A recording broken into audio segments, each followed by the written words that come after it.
Energies bulb करती है आपको। हमारे हॉस्टल के ना थोड़ा सा साइड में एक स्मशान भूमि, तो फिर उसको ऐसे लगा कि यार यहाँ पे अगर मैं पढ़ाई करनी हो तो कितना अच्छा है ना, दोपहर के टाइम तो कोई होता भी नहीं है। पढ़ते पढ़ते उसकी आवाज़ ही बदल गई। एक बंदे का एक्सीडेंट हुआ था उसके ब्रेन के ऊपर से।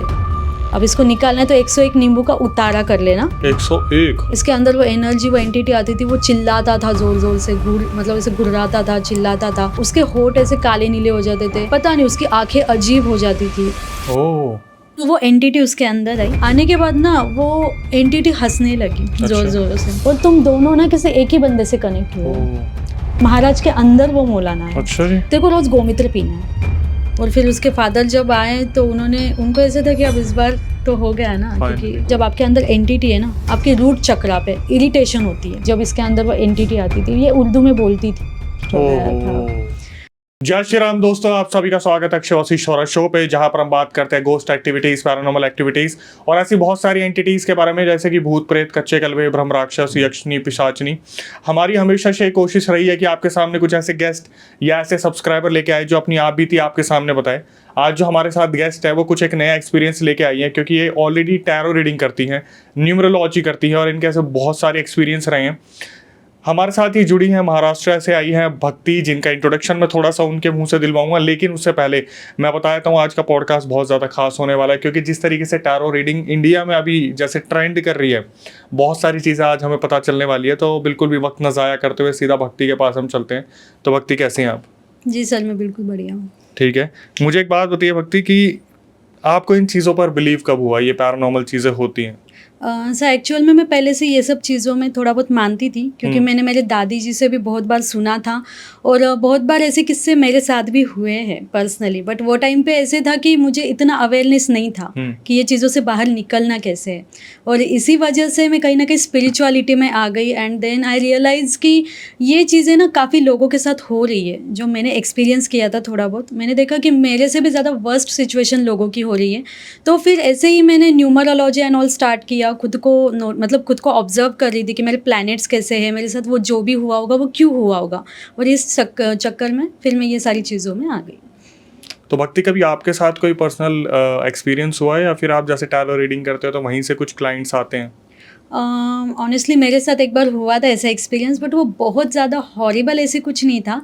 बट ऐसे था कि किसी जगह का एक बोलते हैं ना बाहरी हवा लग जाना, उस हिसाब से मेरे साथ हुआ था। बट मैं जल्दी रिकवर भी हो गई थी। बट उस टाइम से मुझे इस चीज़ों में बहुत ज़्यादा मतलब मेरा बिलीव हो गया कि अरे ये चीज़ें होती, मैंने तो सुनी थी बट अब मैंने एक्सपीरियंस कर ली थी। और जैसे टैरो रीडिंग और जैसे कि मेरे पास 90% ऐसे क्लाइंट है जिनके लाइफ में यही चीज़ें चल रही है, और हम वो टैरो रीडिंग से डिटेक्ट करके उनको बता रहे हैं। मतलब जैसे गवर्नमेंट ऑफिसर्स हो गए, अब उनको तो ऐसे है कि वो लोग ये चीज़ों में ज़्यादा मानते नहीं, बट जब हम टैरो से डिटेक्ट करते हैं ना कि आपके साथ ऐसे ऐसे हो रहा है, तो वो बोलते हैं कि हाँ ये सारी चीज़ें तो हो रही है, और फिर हम उनको बता दें कि इसके पीछे का रीज़न और कुछ नहीं, तो ये evil energy, black magic, curses, ये सारी चीज़ें। चलिए मुझे एक बात बताइए, मैं थोड़ा सा आपको रोक रहा हूँ। कुछ लोग होते हैं जो सिद्धि इस चीज़ की करते हैं, जो बहुत ज़्यादा पूजा पाठ करते हैं, अपने आप को एक समर्पण कर देता है इस चीज़ के लिए। और फिर एक आता है वेस्टर्न कल्चर का एक टैरो रीडिंग, जहाँ पर आप कोई कोर्स करके प्रिडिक्शन देते हो। तो एक्चुअल में वर्केबल कौन सा है, कि जो इंसान जिसने अपनी बहुत सारी ज़िंदगी का कुछ बहुत बड़ा हिस्सा साधना में निकाल दिया, या फिर जो वेस्टर्न कल्चर से कुछ कार्ड्स देख के फ्यूचर बता रहे हैं? क्योंकि इंडिया में जिस तरीके से मैं देख रहा हूँ कि टैरो रीडिंग बहुत अलग तरीके से निखर के आ रही है, लेकिन आज भी लोग उनको बहुत ज़्यादा मानते हैं, जो सिद्धि प्राप्त साधना में जो बैठते हैं, लीन होते हैं। तो इनमें डिफरेंस क्या है, कैसे ये वर्क करते हैं? डिफरेंस बेसिकली ऐसे है कि ये भी एक काइंड ऑफ आपके इंट्यूशन पे काम करता है। टैरो रीडिंग जो है, अगर आपको टैरो करना है ना, पहली चीज़ तो आपको रेकी आनी चाहिए। मतलब बेसिकली रेकी सीखोगे, हाँ रेकी हीलिंग सीखोगे, आपके इंट्यूशन स्ट्रांग होंगे, और ये जो कार्ड्स भी निकलेंगे, कहीं ना कहीं यूनिवर्स आपको सपोर्ट करेगा वो कार्ड्स को निकालने में। और उसके बाद भी आप ज़रूरी तो नहीं है कि सब, अगर मान लो कार्ड्स एक ही कार्ड 4 बार निकल रहा है अलग अलग केस में, तो सबके केस में वही रीडिंग निकलेगी, ज़रूरी नहीं है। वो आपके इंट्यूशन बताएंगे कि इस केस में ये स्टोरी कैसे जा रही है। तो इट्स ऑल अबाउट इंट्यूशन। तो जो इनमें सिद्धि प्राप्त करते हैं, ध्यान में बैठते हैं, उनका भी वही होता है, वो इंट्यूशन पे ही उनका सारा काम चलता है। और ये जो टैरो रीडिंग ये करते हैं, इनका भी इंट्यूशन पे ही सब कुछ चलता है। भले ही कार्ड्स सेम होते हैं, बट स्टोरी सबके लिए अलग अलग निकल के आती है। जैसे बोलते हैं कि, जैसे आपने बताया कि जो साधना में बैठते हैं उनके लिए भी ऐसी चीज़ें चलती हैं, वो तो एक तरीके से क्लेम करते हैं कि हमारे साथ देवी की शक्ति है, बालाजी की शक्ति है, कोई ना कोई एक छाया है, ये कोई योगिनी, कुछ ना कुछ ऐसी पावर चल रही है। पर टैरो में तो आई थिंक ऐसा नहीं होता है। ऐसे नहीं है। अब अगर मैं मेरी बात करूं हम्म। तो अगर मान लो आप टैरो रीडिंग कर रहे हो, आप न्यूमरोलॉजी कर रहे हो, आप बेसिकली अकल्ट फील्ड से जुड़े हो ना, आपके साथ कोई ना कोई डिवाइन एनर्जी का होना बहुत ज़रूरी है। जब तक वो नहीं आएगी तब तक आपको प्रोटेक्शन नहीं मिलेगा, बेसिकली आपको एक सही डायरेक्शन नहीं मिलेगी। तो मेरे केस में खुद ऐसे डिवाइन एनर्जीज मेरे साथ में है कि अगर मैं टैरो भी कर रही हूँ ना, भले ही वो वेस्टर्न कल्चर है, बट मैं मेरे डिवाइन एनर्जी को प्रे करती हूँ, फिर मैं कार्ड्स निकालती हूँ। तो यहाँ पे भी वैसी ही चीज़ है। अगर आप देखोगे तो आज 19 अप्रैल है, राइट, सेंट एक्सपेडाइट फीस्ट है आज। तो ऐसे कि बहुत से ऐसे लोग हैं जो सेंट एक्सपेडाइट में बिलीव करते हैं, भले ही वो वेस्टर्न है बट वो एनर्जी है और वो कहीं ना कहीं आपको हेल्प करती है।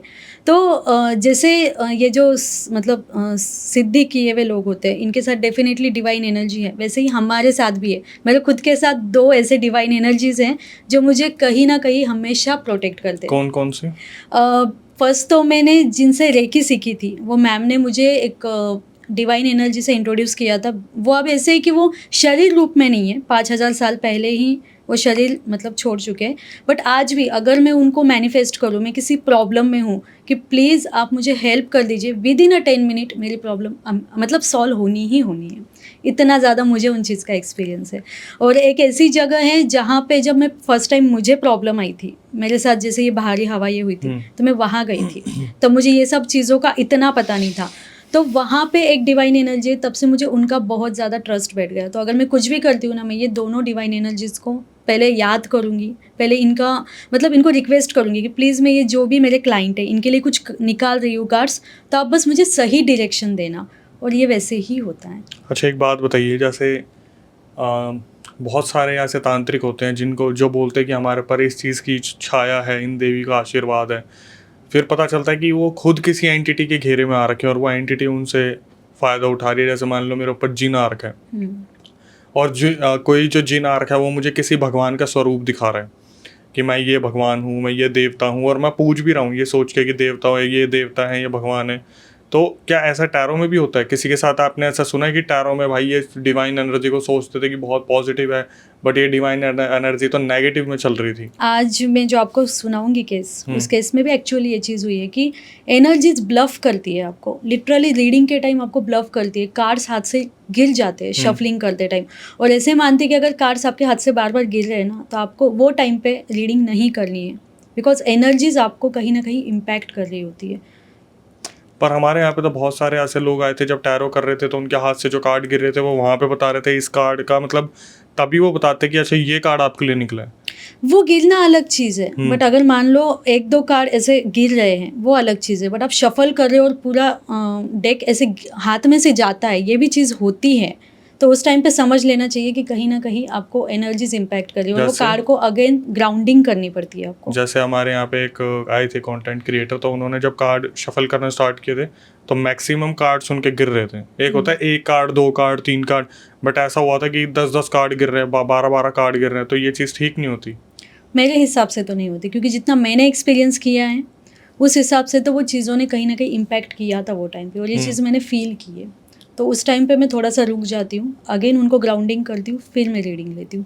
और ये जनरली नहीं होता है, बट हाँ किसी किसी केस में ये होती है चीज़ कि सामने वाला ना जो देख रहा है उसको भी कहीं ना कहीं प्रॉब्लम्स आने लगते हैं, मतलब कि वो नहीं चाहता है कि उसकी कोई चीज़ रिवील हो, वो एनर्जी रिवील हो, तो वो टाइम पे ना आपको भी हर्डल्स आएंगे करते टाइम, ये भी चीज़ें होती हैं। ठीक है, आज के रियल केस पे आते हैं। बताइए क्या हुआ था आपके क्लाइंट के साथ?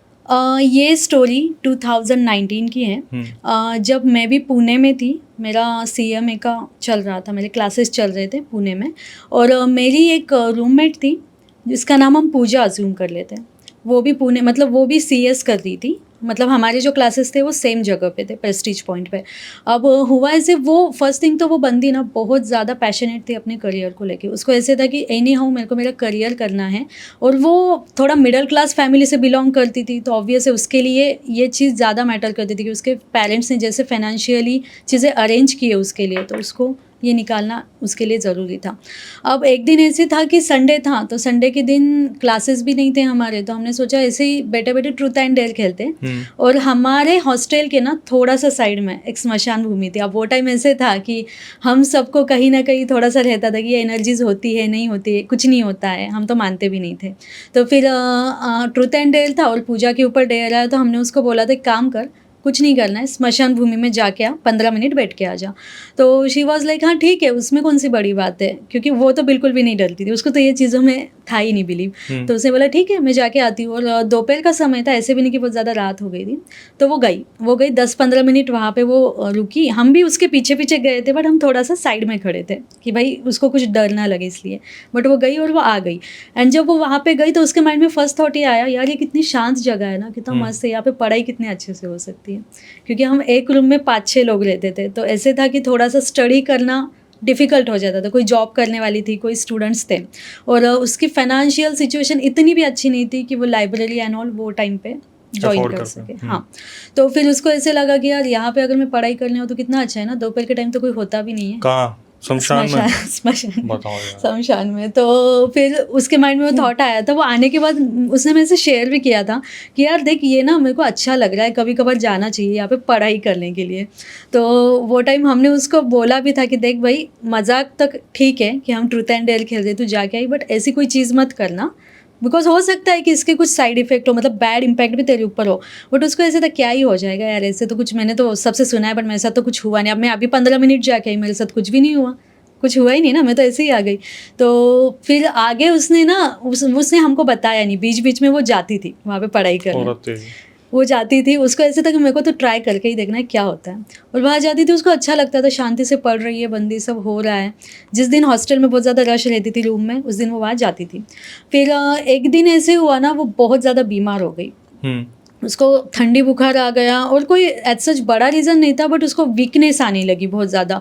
2-3 दिन हॉस्पिटलाइज हो गई बंदी। तो फिर उस टाइम हमने उसको बोला भी था, देख तू अगर तूने ये सब चीज़ें की है ना, हो सकता है इसी वजह से हो रहा है। तब भी वो मान नहीं रही थी, बोले ऐसे थोड़ी ना है, समर का टाइम है, धूप लगी है, हो गया होगा, ऐसे थोड़ी होता है। तो 2-3 दिन तक वो हॉस्पिटलाइज थी। और फिर उसके बाद ऐसे था कि मतलब बहुत ज़्यादा वीकनेस है, क्लासेस भी बंक हो गए।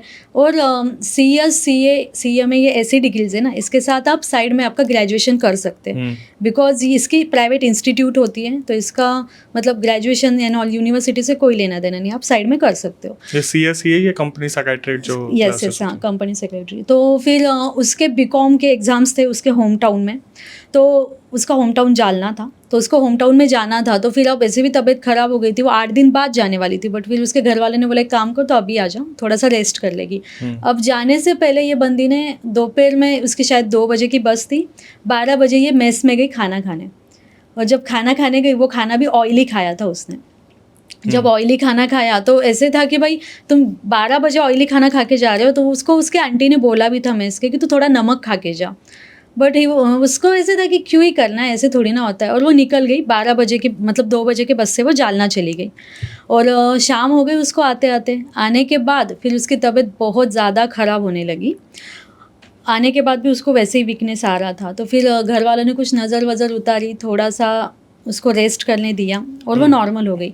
अब उसके बीकॉम के एग्ज़ाम्स थे। अब हुआ ये कि जब वो एग्ज़ाम सेंटर पे गई, उसके पीछे मतलब एक सीट पे, मतलब उसके पीछे जो सीट थी वहाँ पे एक लड़के का नंबर आया था। अब वो ऐसे था कि अब ये CS कर रही थी, इसके लिए बीकॉम क्लियर करना कोई बड़ी बात नहीं थी, तो इसका चल रहा था, ये अपना अपना पेपर लिखती थी। वो बंदा ऐसे तो उसको कुछ आ नहीं रहा था, तो उसको 1-2 बार उसने नोटिस किया कि इसको तो पेपर्स आते हैं। तो फिर उसने नेक्स्ट टाइम इससे बात कर ली कि यार मेरे को भी बता दे, मेरे को भी कुछ मतलब आ जाएगा, तू बता देगी तो मैं लिख लूँगा।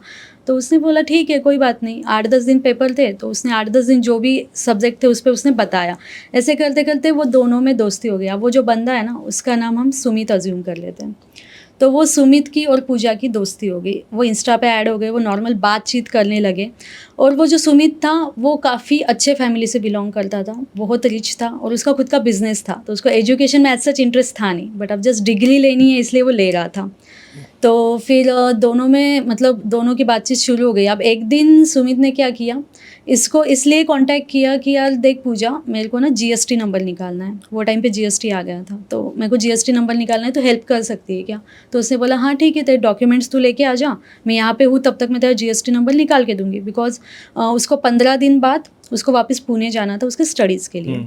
तो फिर वो मिले एक कैफ़े में, उसने डॉक्यूमेंट्स एंड ऑल दिए और इसने जीएसटी नंबर का जो प्रोसीजर था वो किया, जीएसटी नंबर निकाल के दिया। अब इस चक्कर में ना, मतलब जीएसटी नंबर निकालना है, इसमें उसने उसका नंबर एक्सचेंज हो गया था दोनों का, क्योंकि पहले तो इंस्टा पे ही चैट हो रही थी, अब तो प्रोफेशनल रिलेशन बन रहा है, तो नंबर एक्सचेंज हो गया। और फिर धीरे धीरे उसने चांस देख के उसको अप्रोच कर दिया सुमित ने पूजा को कि मैं तेरे को लाइक करता हूँ एंड ऑल। अब पूजा को ऐसे था, फर्स्ट थिंग उसको ये सब चीज़ों में पहले तो पढ़ना नहीं था, और दूसरा रीज़न ये था कि ये बंदा ना थोड़ा उसको ईगोइस्टिक लगा कि अच्छे फैमिली से बिलोंग करता है, गुड लुकिंग है, तो उसको ऐसे था ना मेरे पास क्या कमी है, मेरे पास पैसा है, मेरे पास मतलब लुक्स है, हर एक चीज़ है, मैं अच्छा खासा बिजनेस कर रहा हूँ। तो वो उसके बातों में ना वो एटीट्यूड झलक के आता था। तो इस वजह से बंदी ने थोड़ा सा उसको इग्नोर, मतलब इग्नोर एज इन कि नहीं भाई अपन दोस्ती ठीक है, ऐसे बोला उसने कि नहीं मेरे को अभी ये सब चीज़ों में नहीं पढ़ना है, अपन दोस्ती ठीक है। तो सुमित को लगा कि ठीक है, आज नहीं तो कल मान ही जाएगी और थोड़ा सा ट्राई कर लेंगे, दोस्ती तो है ही। तो फिर उसने बीच बीच में मल्टीपल टाइम अप्रोच किया। स्टिल पूजा का एक ही था कि मुझे अभी फ़िलहाल तो इन सब चीज़ों में नहीं पढ़ना है, मेरी डिग्री होने दे, फिर अपन सोचेंगे, एक बार मेरी डिग्री होने दे। तो ये बंदे ने इसका एक बार बोला भी, बोले करियर क्या कर रही है तू, मेरे पास इतना पैसा है, तेरे को किस चीज़ की मैं कमी करूँगा। तो शी वॉज़ लाइक नहीं, मुझे मेरा करियर बनाना है, तो अभी फ़िलहाल मैं तेरे को कोई चीज़ का आंसर नहीं दे सकती, अगर तू दोस्त बन के रह सकता है तो रह। तो उसने बोला ठीक है। अब हुआ यूँ कि एक दिन ये अगेन कैफ़े में मिले थे, कुछ ऐसी इनकी बातचीत चल रही थी। अब इसके दोस्तों ने, पूजा ने उसको देख लिया सुमित के साथ। तो अब इसके दोस्तों ने उसको बोला कि भाई तेरे को पूरी दुनिया में यही बंदा मिला था क्या घूमने के लिए? तो उसने बोला ऐसे क्यों बोल रहे हो, आई मीन मेरा दोस्त है, ऐसे क्यों बोल रहे हो? तो बोले देख तुझे पता नहीं है, बट ये बंदा ऑलरेडी बहुत बदनाम है, तो हम नहीं चाहते कि तू इसके साथ घूम के तेरी रेप्यूटेशन ख़राब करे। तो उसने बोला ऐसा क्या हो गया यार, हम मतलब मुझे तो, मैं इतने टाइम से कांटेक्ट में हूँ, मुझे तो ऐसे कोई फील नहीं हुआ, ये अच्छे से ही बात करता है मेरे साथ, रिस्पेक्ट से ही बोलता है। तो बोले देख फर्स्ट थिंग, अब अगर हम तुझे कुछ बताएं ना तो तू शॉक मत होना। पहली चीज़ तो ये बंदा बायसेक्सुअल है, ये बहुत सारे लोगों को पता है कि ये बंदा बायसेक्सुअल है। तेरे को इसके बातों से ऐसे कभी फील नहीं हुआ, इसके बॉडी लैंग्वेज से? तो उसने बोला नहीं यार, अब वो बंदी इतनी सिंपल थी ना कि वो ये चीज़ों में कभी नोटिस नहीं कर पाई। तो बोले ये बंदा बायसेक्सुअल है। सेकेंड चीज़, इसका ऐसे एक किस्सा सामने आया ना कि इसके जिम ट्रेनर के साथ कुछ वीडियो वायरल हो गए, और कोई बोल रहा है कि भाई इनका भी कुछ था, मतलब अफेयर था ऐसे टाइप में। और थर्ड थिंग, ये बंदा रेड लाइट एरिया में फ्रिक्वेंटली जाता है। अब तू सोच ले, देखो ऐसे बंदे से शादी करनी या इधर ऐसे बंदे के साथ तेरे को घूमना है क्या? तो वो बंदी पहले तो शॉक हो गई, और उसको स्टिल ट्रस्ट नहीं आ रहा था कि यार ऐसे कैसे हो सकता है, मैं ये बंदे से इतना बात कर रही हूँ, अगर ऐसे कुछ होता तो ये मेरे को बोलता था, ये तो मेरे से प्यार करता है, मतलब ऐसे थोड़ी होता है। तो फिर उसके दोस्त ने बोला देख मैं तेरे को ना एक चीज़ बता सकता हूँ, बट तू ये किसी को नहीं बोलेगी। तो शी वॉज लाइक हाँ ठीक है। तो इसने उसको वो जिम ट्रेनर वाला शायद कुछ क्लिप बता दी थी। उसके बाद पूजा इतनी शॉक हो गई थी, उसको एक दिन पूरे सदमे में थी वो कि मैं जिस इंसान से बात करती हूँ वो इंसान ऐसे टाइप का है। मुझे तो लग रहा वो इसलिए शॉक थी, वो बोल रही थी मैंने तो इसे होल्ड पे रखा हुआ था। तो एग्जैक्टली थोड़ी बहुत फीलिंग उसको आने लगी थी ना, बट प्रायोरिटी उसकी कुछ और थी अभी के टाइम पे। और अब ये सब सुनने के बाद उसके लिए ऐसे होगा कि ओ भाई ये क्या था, आई मीन मैं क्या आस्तीन का सांप पाल रखी हूँ, मतलब सारी दुनिया की चीज़ें इसी के अंदर भरी पड़ी है क्या? तो फिर इसने, पूजा ने उसको अवॉइड करना स्टार्ट कर दिया। ये उससे ज़्यादा बात नहीं करती थी और खुद के काम में थी वो। तो फिर ये चीज़ सुमित ने नोटिस की। इसने उसको एक दो बार पूछा भी कि क्या हुआ, मेरे से कोई गलती हुई है तो मेरे से बात नहीं कर रही है? तो उसने बोला नहीं ऐसे कुछ नहीं है, मैं मेरे काम में हूँ, अभी मेरे एग्ज़ाम्स आएंगे तो मेरा वही चल रहा है, तो नहीं हो पा रहा है।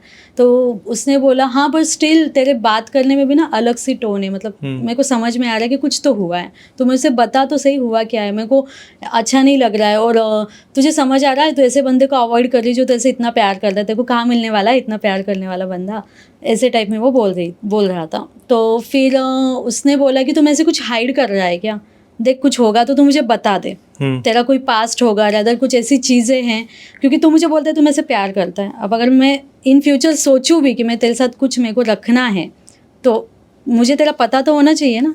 तो बोले नहीं ऐसा कुछ नहीं है, मैंने तो तेरे को सब बताया, मेरा फैमिली बैकग्राउंड क्या है। हाँ एक चीज़ है, मेरे फादर के साथ ना बनता नहीं है, उनको लगता है कि मेरा बेटा किसी काम का नहीं है।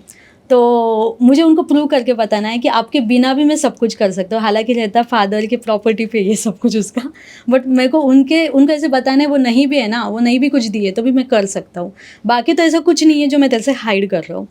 तो फिर पूजा ने बोला देख मैं तेरे को लास्ट टाइम पूछ रही हूँ, होगा तो बता दे। तो बोले नहीं है ऐसा कुछ नहीं है, बोले बट तेरे को मैं एक चीज़ बोलूँगा, तू मेरे को छोड़ के रिग्रेट करेगी, तेरे को इतना अच्छा बंदा नहीं मिलने वाला है। क्योंकि लड़कियाँ मेरे से रिलेशन में आने के लिए मरती है, और मैं अगर तेरे को अप्रोच कर रहा हूँ तो तू सोच ले कि मैंने मतलब तेरी एटलीस्ट मैंने तेरे को कुछ तो वैल्यू दी है। सही कह रहा था लड़का, ऐसा तो नहीं मिल पाएगा।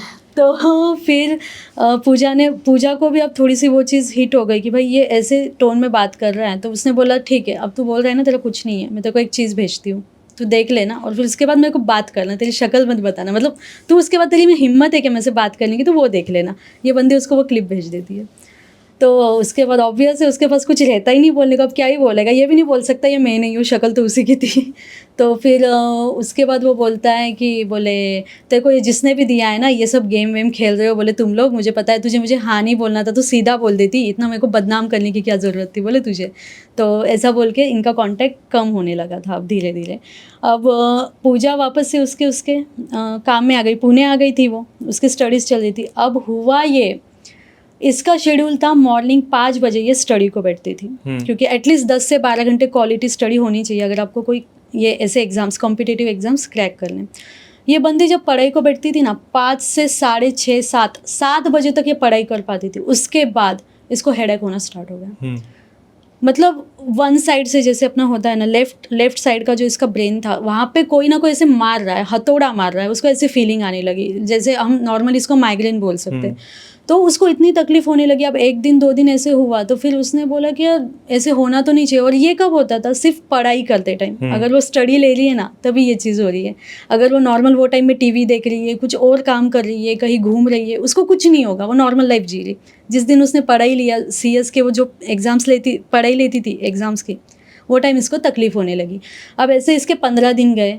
अब इसने सोचा कि यार अब ये पैटर्न रोज़ ही हो रहा है, एक काम करते डॉक्टर को बता ही देते हैं। इसने बताया तो डॉक्टर ने भी बोला कि कुछ नहीं हो सकता, तुम किसी चीज़ को लेकर स्ट्रेस में हो, तुमने पढ़ाई का वो स्ट्रेस ले लिया होगा इसलिए तुमको वो चीज़ें हो रही है। क्योंकि MRI एंड ऑल तो इसका नील आया, नॉर्मल आया था, कुछ नहीं था।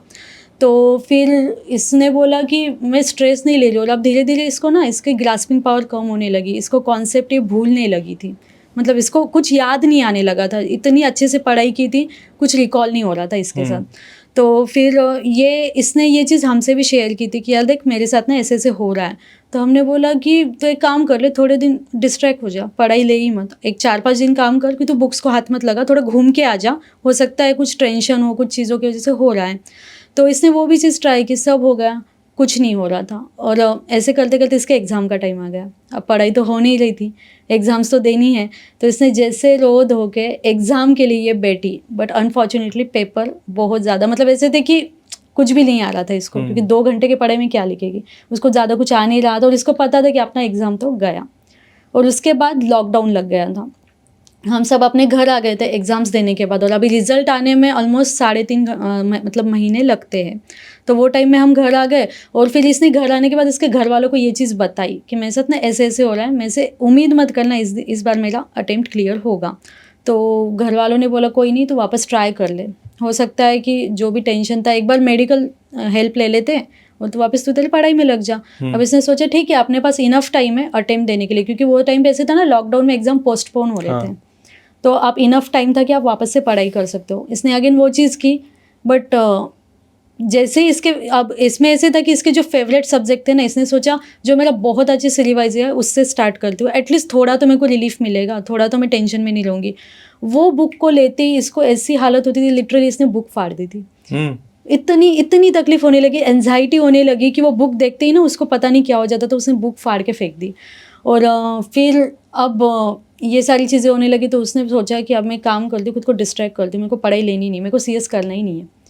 और फिर उसने खुद का ध्यान भटकाने के लिए ना वो थोड़ा सा रिसर्च वो करने लगी, स्टॉक मार्केट, इसमें उसको इंटरेस्ट आया क्योंकि लॉकडाउन था, घर में बैठे बैठे सब कुछ ना कुछ सोच रहे थे कि क्या करें।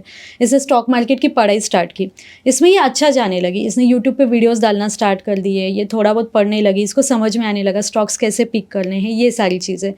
और ये भी 1-1.5 महीने तक ये चीज़ें चली। अब ये जैसे वीडियोज़ ये डालती थी, हम सब भी देखते थे, तो हम भी बोल रहे थे कि चलो अच्छा है यार, इसका कुछ तो हो रहा है, अच्छे से कर रही है। एक दिन सडनली इसके वीडियो आना बंद हो गए, बंद। वीडियोज़ आना ही बंद हो गए। तो फिर हमने सोचा कि क्या हो गया? मैंने इसको मतलब हमने इसको कॉन्टैक्ट भी किया कि भाई क्या हो गया है? तू वीडियोज़ अच्छे से डाल रही थी, इतने अच्छे व्यूज़ आ रहे थे, तूने क्यों बंद कर दिया?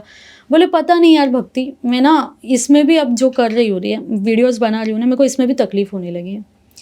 इसको भी करते करते ऐसे हो गया कि मेरे को ना एंजाइटी होने लगी, मेरा सर दर्द बढ़ने लगा, तो मैंने ये भी चीज़ बंद कर दी। अब मैं नहीं डाल रही हूँ, मैंने चैनल ही डिलीट कर दिया, मेरे को बनाना ही नहीं है अब कुछ। मैं बोला यार ऐसा क्यों हो रहा है तेरे साथ पैटर्न, तो एक बार दिखा, क्योंकि तू नॉर्मल सब कर रही है तो तेरे को कुछ नहीं हो रहा है। तो नॉर्मल कोई बुक्स पढ़ रही है, स्टोरी की, मैगजीन पढ़ रही है, बिजनेस न्यूज़ पढ़ रही है, तो ठीक है, तू पढ़ाई लेती है तू, या फिर तू जो चीज़ में तेरे को इंटरेस्ट आ रहा है वो चीज़ करियर के कर उस रही पर है, आता हाँ, वहीं पे आके। उसमें तेरे को तकलीफ हो रही है, तो ये क्यों हो रहा है, तो एक बार बता तो सही। तो फिर उसके घर वालों ने भी ये चीज़ नोटिस की। अब ये सारी चीज़ें एक बार साइकेट्रिस्ट के पास लेके गए, उसको भी उसने ये चीज़ें बताई, तो उसने सोचा कि चलो ठीक है देखते हैं, 1-2 सेशन लिए गए। अब वो सेशन के टाइम ऐसे हुआ ना, वो जो भी था साइकेट्रिस्ट, उसने इसको पूछा कि मेरे को एक चीज़ बता, तेरे को सीएस करना है तो खुद के मन से करने वाली थी या तेरे को किसी का फोर्स था? तो इसने बोला नहीं नहीं, ये मेरे को ही करना था। तो बोले उसके पास बुक ला के रख दी, बोले तू पढ़, अपन देखते इसको होता क्या है, तू पढ़ बोले इसको। वो बोली नहीं मेरे से नहीं पढ़ना होगा, मेरे को तकलीफ हो जाती है, अब मेरे को डर लगने लगा है। तो बोलते तू पढ़ ना, देखते ना क्या होता है, कुछ नहीं होगा, तू पढ़, बोले मैं हूँ तेरे साथ में। वो जैसे ही पढ़ने लगी ना, उसके अंदर से अजीब अजीब वो अलग टोन में बात करने लगी, मतलब पढ़ते पढ़ते उसकी आवाज़ ही बदल गई, थोड़ा सा मस्कुलाइन वॉइस आने लगी, और वो लिटरली ज़ोर से चिल्लाने लगी। मैंने बोला है ना मेरे को पढ़ना नहीं है, तुमको समझ में नहीं आ रहा है क्या? तेरे को ज़्यादा, तेरे को क्यों क्या करना है, मैं पढ़ूँ नहीं पढ़ूँ ये मेरी मर्ज़ी है, तू होता कौन है मेरे को फोर्स करने वाला, ऐसे बोल के उसने बुक फेंक दी। तो फिर यहाँ पे साइकेट्रिस्ट भी थोड़ा सा मतलब घबरा गया कि यार ये क्या हो रहा है, और उसने 1-2 सेशन के बाद तो वो खुद जाना ही उसने बंद कर दिया, वो बंदे ने भी बाद में कांटेक्ट नहीं किया। अब हुआ ये कि इसके फादर के एक दोस्त थे, इनको ना थोड़ा ये सारी चीज़ों के बारे में पता था, एविल एनर्जीज एंड ऑल ये कैसी होती है, तो उन्होंने इसकी ना नाड़ी चेक की। अब ऐसे होता है अपने इंडिया में नाड़ी विद्या भी है, इससे भी समझ में आता है आपके ऊपर बाहरी हवा है, ऐसी कुछ चीज़ें आपके नस से वो डिटेक्ट करते हैं। तो उसने इसका हाथ पकड़ा और उसने बोला ये मेडिकल रीज़न नहीं है, ये इसके ऊपर भारी हवा है, तुम एक काम करो, मेरे को एक जगह पता है, इसको वहाँ लेके चलते हैं। तो वो तो बोल रही थी नहीं नहीं ऐसे कुछ नहीं होता है, कुछ भी बोल रहे हो तुम लोग, अब ये साइंस कुछ नहीं कर रहा है, ये क्या कर लेगा बाबा मेरा, मैं नहीं मानती। तो वो उसके पेरेंट्स ने बहुत रिक्वेस्ट की कि भाई तू कुछ भी कर, तू चल एक बार, नहीं होगा देख लेंगे। ये जब वहाँ पे गई ना, तो वो बाबा ने मतलब वो महाराज जो थे, उन्होंने इसको बोला कि मेरे को एक चीज़ बता, मतलब ये सारी केस स्टडी सुनने के बाद मेरे को एक चीज़ बता, तू कहीं गिरी थी क्या रास्ते में? तो फिर उसको याद आया कि हाँ ये इसके बर्थडे वाले दिन, जब ये पुणे में थी वो टाइम में एग्ज़ाम के पहले, इसके बर्थडे वाले दिन ये स्कूटी पे से गिर गई थी और इसके घुटने को और इसके हाथ को लग गया था। तो फिर वो महाराज ने बोला कि वो जो जगह थी ना, वहाँ पे एक बंदे का एक्सीडेंट हुआ था, उसके ब्रेन के ऊपर से बाइक गई थी और वो उसी तड़प में वो मर गया था। और वो वहाँ की एनर्जीज तेरे को कहीं ना कहीं तेरे अंदर हैं, इस वजह से तेरे को पढ़ाई करने में दिक्कत आ रही है। तो फिर अब उन्होंने बोला कि अब इसके ऊपर क्या सोल्यूशन है। तो फिर वो महाराज ने बोला मैं काम करता हूँ, तुझे नींबू दे रहा हूँ, 5 नींबू सर से काट ले घर जाने के बाद, और अगले 9 दिनों तक तेरे को जो 9 नींबू हैं उससे रोज़ नहाना है। नींबू ले, कच्चा दूध ले, नीम का पत्ता ले, वो पानी में डाल और वो पानी से तेरे को नहाना है। तो उसने बोला ठीक है कर लेते हैं। अब उसने ये सब की और लिटरली 10वें दिन वो ठीक हो गई थी। सही में ठीक हो गई थी, उसका हेडेक खत्म हो गया। मतलब उसने सोचा अब ठीक है ट्राई करके देखते थोड़ा सा पढ़ाई वढ़ाई लेके। तो उसने 7वें-8वें दिन से ना थोड़ी थोड़ी पढ़ाई लेना स्टार्ट कर दी, वो अच्छे से पढ़ने लगी थी, वो ठीक हो गई। तो उसको अब बिलीव आ गया कि भाई सही में ऐसे कुछ था और इस वजह से मैं पढ़ नहीं पा रही थी। बट उसको एक चीज़ का ये भी था, खुशी थी कि अब मैं पढ़ाई कर सकती हूँ, अब मेरे को ये कोई चीज़ों का टेंशन नहीं, मैं पढ़ाई कर सकती हूँ। तो उन्होंने बोला था कि ये सब हो जाएगा ना तुम्हारा 9 दिन का, एक बार मेरे पास आना। तो वो गए थे। तो फिर वो महाराज ने बोला कि अब ये चीज़ें तो तुमने कर ली, अब एक काम करना, ये एनर्जीज को हमने ना दबा के रखा था, ये निकली नहीं थी, इसको अच्छा। दबा दिया था। अब इसको निकालना है तो 101 नींबू का उतारा कर लेना, वो एनर्जी निकल जाएगी। 101 नींबू का। तो फिर इसके पेरेंट्स ने बोला ठीक है, लेकिन उन्होंने बोला था एक चीज़ तुमको याद रखनी है, ये नींबू का उतारा जब करोगे ना, जो काट रहा है और जिसके ऊपर कट हो रहे हैं, बात नहीं करनी है जब तक ये नींबू कट नहीं होते। 101 नींबू, और बात नहीं करनी है ये कट होने तक। और ये जब तक सामने वाला इंसान जिसने कट किया है वो बहते पानी में इसको डाल के नहीं आएगा, तब तक पलट के नहीं देखना है, और वो इंसान ने भी किसी से बात नहीं करनी है, ये चीज़ का प्रिकॉशन लेना। तो इन्होंने बोला ठीक है, इन्होंने की है 101 नींबू कट किए। अब आखिर में ऐसे हुआ ना, ये बंदी को ध्यान नहीं रहा, ये खुश थी, एक्साइटेड थी, लास्ट में इसने बात कर ली कि चलो मेरा तो अब ठीक हो गया, ये नींबू कट हो गया। वो टाइम इन्होंने भी नोटिस नहीं किया किसने बात की है, इनको जल्दी जल्दी करना था, किया, जाके डाल के आया। 2 दिन बाद बंदी वापस पहले जैसे हो गई, वही वापस वही पैटर्न रिपीट हो गया। अब ये वापस वहाँ गई तो महाराज ने बोला तुमने गलती की है, तुमने बात की। उनको समझ गया था, उन्होंने बोला तुमने बात की है, तो शी वॉज लाइक हाँ मैंने बात तो की।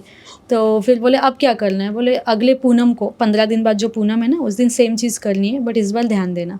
अब ऐसे पूनम अमावस 4 महीने निकल गए, जितनी पूनम अमावस आई इन्होंने 101 नींबू कट किए, सब हुआ, कुछ फ़र्क नहीं पड़ रहा था, कुछ भी नहीं। ये बंदी की condition day by day worst हो रही थी। मतलब ऐसे कि वो बंदी पहले तो भी उसको हेडेक हो रहा था, अब ना वो जब सोती थी तो नींद में उसको ड्रीम्स आने लगे। उसको ऐसे लग रहा था ना कि वो किसी कब्रिस्तान की तरफ जा रही है, कोई उसका पीछा कर रहा है। उसको ऐसे हो रहा है कि नींद में ना कोई उसको फिजिकली इंटीमेट होने की कोशिश कर रहा है, कोई उसका रेप कर रहा है।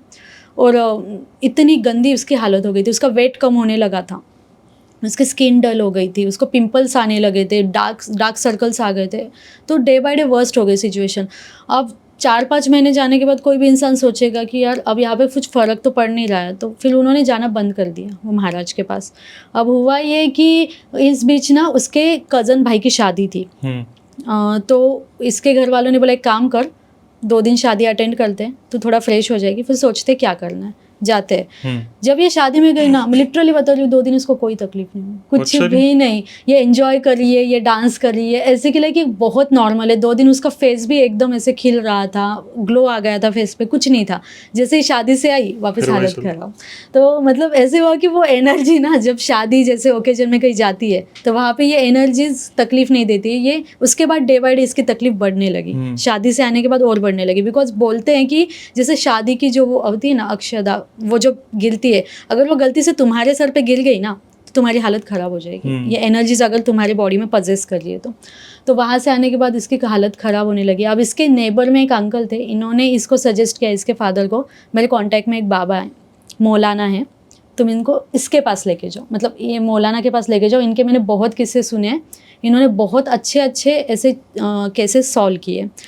तो उसने बोला ठीक है, उसके फादर ने बोला ठीक है, अब इतना कर लिया, ये भी कर लेते हैं, जाते हैं। तो फिर वो मौलाना से मिल के आए ये दोनों। वो उन्होंने बोला था कि आपके बेटी को लेके आना, घर पे आओगे तो लेके आना। वो लेके आए और बोले आते टाइम एक काम करना, ये लड़की ने जो पहले दिन टॉप या जो भी ड्रेस पहना है ना, वो कुछ भी तुम एक लेके आ जाना, उसका कुर्ता या जो भी है वो लेके आना। तो ये बंदी का ये कुर्ता लेके गए थे। अब वो लोग क्या करते हैं ना, हाथों से वो काउंट करते हैं कि कुर्ते का जो साइज़ है वो कितना है। और उन्होंने बोला था मैं इस पर मंत्रा बोलूँगा, चांट करूँगा, और उसके बाद ना ये साइज़ कम होगा। अगर ये कम हो गया तो समझ लो इसके ऊपर कुछ तो असर है। और इन्होंने करके बताया आंखों के सामने कि पहले जब काउंट किया तो कितना भर रहा था, और उसके बाद लिटरली इतना कम भरा वो। ये 2 बार उन्होंने करके बताया। तो फिर उनको ऐसे हो गया कि अब ये एग्जैक्टली है क्या। तो बोले ये जो भी है ना, ये बहुत डेंजरस चीज़ हो रही है इसके साथ में, तो एक काम करो, मेरे को ना आपके घर पे आना पड़ेगा, मैं शाम में आपके घर पे आऊँगा, अभी तो आप इसको लेके जाओ, मैं शाम में घर पे आता हूँ। उसके फादर ने बोला ठीक है। वो शाम में घर पे आए, तो घर पे आते टाइम ना उन्होंने कुछ चीज़ें लाई थी, जैसे उन्होंने गुलाब जल लाया था, कुछ चांट किया हुआ था उस पर। बोले ये गुलाब जल तुमको नहाने में लेना है। मिट्टी का दिया लाया था, बोले ये मिट्टी के दिए में ना तुम तेल डाल देना, और कुछ यंत्र उन्होंने लिख के दिए थे पेपर पे, तावीज़ बोलते वो उनको। बोले ये तावीज़ को ना रोज़ एक तावीज़ रोल करना है, उसको वो बाती में डाल के ना वो दिए में जलाना है, और जैसे तू इसको जलाएगी इस पर फोकस करना, तेरे को इसके अंदर वो ना इंसान दिखेगा, जिस एनर्जी तेरे ऊपर है ना, वो वैसी कोई चीज़ तेरे को दिख जाएगी। तो इसने किया, ये 21 दिन तक ये चीज़ें की इसने। अब इसके साथ होने ये लगा ना कि जैसे ये चीज़, मतलब ये दिया लगाती थी, वो नहाने लगी गुलाब जल से। रात में पहले तो भी इसको तकलीफ़ होती थी, इसको नींद नहीं आती थी। अब ये ना 12 के बाद ये होश में नहीं थी, मतलब 12 से सुबह के 3:30 बजे तक इसको ऐसे होता था ना, इसके घर वाले पकड़ के रखते थे। इसके अंदर वो एनर्जी, वो एंटिटी आती थी, वो चिल्लाता था ज़ोर से, मतलब ऐसे घुर्राता था, चिल्लाता था। उसकी ना उसके होंठ ऐसे काले नीले हो जाते थे, पता नहीं, उसकी आंखें अजीब हो जाती थी, हाथ पैर ऐसे ट्विस्ट हो जाते थे, ऐसे टाइप में। मतलब इतनी वियर्ड चीज़ें इसके साथ होने लगी, और वो ना ज़ोर से चिल्लाने लगी थी। वो जो उसके सामने दिखता था वो फेंकती थी, जो भी उसके सामने आता था वो फेंकती थी। अभी ये 1-2 बार उन्होंने देखा हो रात में हो रहा है, फिर उन्होंने वो मौलाना से कांटेक्ट किया कि ऐसे ऐसे हो रहा है, क्या करना है। तो बोले जिस टाइम पे इसको ये चीज़ होगी ना, तुम मेरे को कॉल करना, रात हो कुछ भी हो, तुम सोचना मत, मेरे को कॉल करना। फिर नेक्स्ट डे वापस इसके साथ ये होने लगा, तो उन्होंने 12 के बाद वो मौलाना को कॉल किया। बोले इसके ना ये मेरा जो मतलब ये फ़ोन जो है इसके कान पे लगाओ, मैं कुछ बोलूँगा। वो जैसे ही वहाँ से कुछ बोलने लगते थे ना, 15-20 मिनट में बंदी शांत हो जाती थी, शांत हो जाती थी, सो जाती थी। जो बंदी 3:30 बजे तक रोज़ ऐसे हालत में रहती थी, वो 15-20 मिनट में नॉर्मल हो जाती थी, सो जाती थी। बट इससे हो ही रहा था कि रोज़ वही पैटर्न हो रहा है, रात में वो फ़ोन करता था, इसको सुनाता था, ये शांत होती थी, बट ठीक कुछ भी नहीं हुई थी ये। इसके साथ कुछ ठीक नहीं हो रहा था। रैदर अब इसके साथ एक चीज़ ये होने लगी ना, इसको नींद में मतलब इतनी वियर्ड चीज़ कि इसका रियल भाई या इसके फादर इसके साथ इंटीमेट हो रहे हैं, मतलब जो भी एंटिटी है वो रूप ले लेके, और वो भी रियल भाई उसके फादर के साथ वो चीज़ वो उसके साथ होने लगी थी। और वो ऐसे कि ये चीज़ वो किसी को बोल भी नहीं सकती कि मेरे साथ ये हद तक चीज़ें हो रही है। और ये होने के साथ साथ ना बेसिकली क्या होता है, जब आपके अंदर एंटिटी है ना, आपके रूट चक्रा पे इरिटेशन होती है, बहुत ज़्यादा इरिटेशन होती है। अगर आप किसी भगवान का नाम ले रहे हो, आप थोड़ा सा ध्यान में बैठ रहे हो, और अगर ऐसी कोई चीज़ आपके आसपास होगी ना, आपको इरिटेशन होगी वहाँ पे, क्योंकि वहाँ पे सबसे ज़्यादा ये एंटिटी का इम्पैक्ट होता है। और इसको सुसाइडल थॉट्स आने लगे थे, बिकॉज इसका रूट चक्रा भी कम्प्लीटली डिस्टर्ब था, इसको सुसाइडल थॉट आने लगे। तो फिर इसके फादर ने वो मौलाना से कांटेक्ट किया कि देखो भाई 21 दिन हो गए, कुछ हो नहीं रहा है, अभी करना क्या है। तो फिर उन्होंने बोला कि कभी कभी क्या होता है ना, थोड़ा टाइम पीरियड लग जाता है। अब 1-2 केसेस में ऐसे हुआ था कि इनको थोड़ा 45 दिन का टाइम लगा, तो हो सकता है इसके केस में भी अपन जो कर रहे हैं वो कम पड़ रहा है, कुछ और एडिशनल करना होगा। तो उन्होंने वापस से पैसे मांगे, पहले भी कुछ 5,000 लिए थे, बोले थोड़े 5-6 हज़ार लगेंगे, बोले फिर मैं और कुछ चीज़ें इनको दूंगा, फिर हो जाएगा। तो अब इसके फादर ने इस बार बोला देख भाई, अब इस बार मैं तेरे को पूरे पैसे नहीं दूंगा, पहले बार मैंने दिए, कुछ नहीं हो रहा है, इस बार मैं तेरे को आधे दूंगा, आधा काम होने के बाद दूंगा। तो बोले ठीक है चलेगा, क्योंकि इसके फादर का भी अब ऐसे होने लगा था, बिजनेस में कंटिन्यू लॉसेस हो रहे थे, इसकी एनर्जी पूरे घर को इम्पैक्ट कर रही थी। तो इसके फादर ने बोला कि अभी तो मैं तेरे को आधे दूंगा, ठीक है बोले। अब इस बंदे ने क्या किया, मतलब मौलाना ने क्या किया था, इसको एक किताब ला के दी थी, बोले तो इसको पढ़ सकती है क्या। तो उसने बोला ठीक है, मेरे को ठीक होना है, तो आप जो बोलोगी मैं करूँगी। तो उसने बोला कि ये बुक को तेरे को रोज़ पढ़ना है, मतलब रोज़ 15 मिनट लगेंगे तो इसको पढ़, और बाकी चीज़ें जो कर रही है उसको कर। अब उन्होंने एक ताबीज़ दिया था, बोले तेरे पीने के पानी में डाल, और ये पानी को तेरे को रोज़ पीना है, 2-3 दिन बाद चेंज कर देना, वो ताबीज़ वापस दूसरा डालना, वो कागज़ जो था, और वो पानी को पीना है। और ये बंदी ने वो भी स्टार्ट कर दिया, हालत और ख़राब और ज़्यादा ख़राब होने लगी। फिर इसके फादर ने बोला कि अब कुछ हो रहा जा रहा नहीं है, वो मौलाना को अब उन्होंने बोला कि बोले मेरे पैसे भी देने बाकी, आप कब दे रहे हो। कुछ टाइम बाद उन्होंने बोला काय के पैसे, तुमसे कोई हो तो नहीं रहा है, कुछ रिजल्ट नहीं आ रहा, मेरी बेटी और ज़्यादा वर्स्ट सिचुएशन में आ गई है, कोई पैसे नहीं मिलने वाले, आपसे कुछ नहीं हो रहा है, ऐसे बोल के ब्लॉक कर दिया इन्होंने, इस मौलाना को ब्लॉक कर दिया। अब ये बंदी मेरे कांटेक्ट में आई। इतना सब होने के बाद अब इसके घर वालों ने बोला कि भाई नहीं बताना है, बट अब सिचुएशन ऐसी हो रही तो एक काम करते, फ्रेंड से कनेक्ट हो जा, क्योंकि ये चीज़ें इतनी सेंसिटिव होती है ना कि बताने जैसी नहीं है। तो उसके पेरेंट्स ने बोला था क्यों ही किसी को बोलना है। तो अब वो कनेक्ट में आई, मेरे कांटेक्ट में। उसने बोला कि यार भक्ति ऐसे ऐसे हो रहा है, तो एक कुछ कर सकती है कि। मैं बोला ठीक है अपन टैरो से देखते हैं। तो मैंने जब टैरो से देखा, मैंने उसको एक चीज़ बोली, मैं तेरे को बताऊँ, जो जैसे मेरे को कार्ड्स बता रहे हैं ना, ये कोई बाहरी हवा नहीं है, कुछ तो ऐसी चीज़ है जो तेरे ऊपर करवाई गई है। ये ऐसा नहीं है कि किसी रास्ते का तेरे को कुछ लग गया, ये कुछ ऐसी चीज़ें जो तेरे ऊपर करवाई गई है। अब तूने तेरी कोई चीज़ किसी को दी थी क्या? तो अब उसको ऐसे था कि नहीं यार मैं क्यों, अब ऐसे तो नॉर्मली अपन शेयर करते रहते हैं, अब ऐसे किसी पे डाउट ले सकते हैं ना, किस पे डाउट लेंगे। तो मैंने उसको बोला कि देख एक काम करते हैं, एक और बार, मतलब मैंने उसको बोला कि उसके फादर ने उसको एक और जगह पे ले जाने का सोचा था। उसने मेरे को बोला कि यार भक्ति, मेरे फादर ना कंटिन्यू इधर उधर मेरे को लेके जा रहे हैं, अब इस बार भी वो सोच रही है यहाँ पे लेके जाना है, क्या करूँ, ये प्लेस पे जाऊँ या नहीं जाऊँ, क्योंकि ऑलरेडी 2-3 बार जाके आई हूँ, मतलब जहाँ गई थी सब फेल हो गया, पैसे वेस्ट हो रहे। बट इस बार मैंने जब वो चेक किया तो मैंने बोला ये बहुत पावरफुल प्लेस है, लिम्बा गणेश बोल के एक प्लेस है हमारे उधर महाराष्ट्र में। तो मैंने बोला ठीक है तू जा, यहाँ पे तू जाएगी ना तेरे को डेफिनेटली कुछ ना कुछ मिलेगा, तू डेफिनेटली जा। तो उसने बोला ठीक है तू बोल रही है तो मैं इस बार जाती हूँ। ये वहाँ पे गई, और वहाँ जाने के बाद ना वो लोग क्या करते, मतलब वहाँ का कैसे रूल था ना, पहली चीज़ तो आपको वहाँ जाना है तो आपको नॉनवेज नहीं खाना है, आप एटलीस्ट हफ्ते भर पहले बिना नॉनवेज के जाओगे, मतलब नॉनवेज खाए बिना जाओगे। तो ये ऐसे भी वेजिटेरियन थे बट नॉनवेज खाना ही नहीं था। तो वो वहाँ पे गई, और वहाँ पे वो महाराज क्या करते ना, नींबू का जो रस है काटते वो अपनी आँखों में डालते, अपनी आँखों में खुद के भी मतलब जो वो विक्टिम है वहाँ पे जो victim की आंखों में डालते हैं। उनके आंखों में डालते हैं, उनको सुलाते हैं, उनके आंखों में डालते हैं, वो थोड़ा सा इरिटेशन होता है। और उसके बाद ना अगर आपके अंदर कोई एनर्जी है तो आपकी आंखें खुलती नहीं है, आप कितनी भी कोशिश करो खुलती नहीं है। क्या बात है। ये ऐसा है क्योंकि वो इतनी पावरफुल जगह थी। तो फिर उसके आंखों में वो डाला गया और वो उसके बाद उसको थोड़ा सा मतलब इरिटेशन हुआ और उसकी आंखें नहीं खुल रही अब। और फिर अब वो महाराज ने बोला कि अब चल बता तू है कौन। तो फिर उसके अंदर से आवाज़ आने लगी कि मेरे को ये बंदी से निकाह करना है, ओह, मेरे को ये बंदी चाहिए और मेरे को ये बंदी से निकाह करना है और तुम मेरे को निकाह करा दो, नहीं कराओगे तो मैं बंदी को ऐसे भी लेके जाऊंगा। तो फिर इसके फादर ये सब शौक हो गए, बोले इतने दिनों तक तो ये चिल्लाती थी ज़ोर ज़ोर से बट ऐसी कोई चीज़ इसने नहीं बोली। तो फिर वो महाराज ने बोला तू है कौन पहले ये तो बता। बोले तुम होते कौन हो, बोले पूछने वाले, मैं जितना बोल रहा हूँ उतना करो, बोले वरना यहाँ से ना इसका ये यहाँ से निकली ना तो इसके पेरेंट्स को भी मैं बर्बाद कर दूंगा और ये आइंदा यहाँ कैसे आती है मैं ये देखता हूँ। बोले इतने हद तक उसने ये कर दिया। और सामने उसके कुछ नारियल नींबू रखे हुए थे, सब उठा के फेंक दिए उसने, सब कुछ फेंकने लगी। और फिर वो महाराज ने बोला ठीक है बोले तेरे को लेके जाना है ना लेके जा, बोले बंदी को, हमको कोई इशू नहीं है, लेके जा, बोले तो अभी लेके जा। तो बोले नहीं ऐसे नहीं लेके जाऊंगा, मेरे को शादी करनी है, बोले निकाह करना है, तुम निकाह का सामान दो ना, बोले मुझे अच्छा। अच्छे से पूरा अच्छे वे में पूरा प्रॉपरली मेरी शादी वादी करा के दो, बोले उसके साथ। भिकमंगा भूत।